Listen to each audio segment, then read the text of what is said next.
Devlet uğrunda geçirilen tenderlar Gagauzyanın büdjetin harcamak bölümün en büyük payı. Bakmayarak onani var hak dolayı uğrunda kanun kurma, bir de kanun yok devlet tenderları için. Nişanladı vice-spiker Alexander Tarnavski. O sayıya koydu kanun inisiyativasına angısı verecek kolaylık bu satın almakları daha faydalı hem açık geçirmem.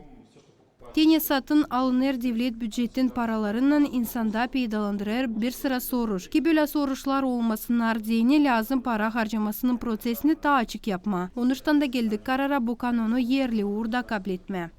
Nece nişanladı vice-spiker Alexander Tarnavski, hani Gagauz kanunu karşı durmur devlet kanununa. Hem verir kolaylık para harcamak prosesini daha açık insanlara diyene yapma. Biz sadece teklif ederiz bu prosesi daha kabil etmeye Gagauzya'ya deni. İnsanlar bilsinler nice hem nereye parayı kuvvetler harcarlar.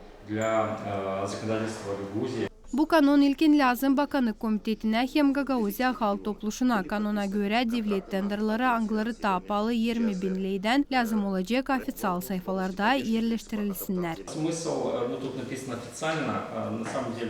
Bu kanunun baş niyetini, hani hepsi kontraktlar angları imzalanırlar büdjet sferasında tiparlansınlar ofisyal sayfalarda. Böyle olacak daha faydalı iş hem insanda katılacak para harcamasının prosesine.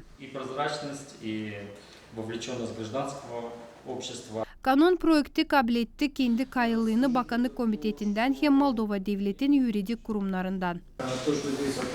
Kanunda yazdırılı hem yapılı akcent büdjet paraların faydalı hem açık harcaması için. Bize de o lazımdı.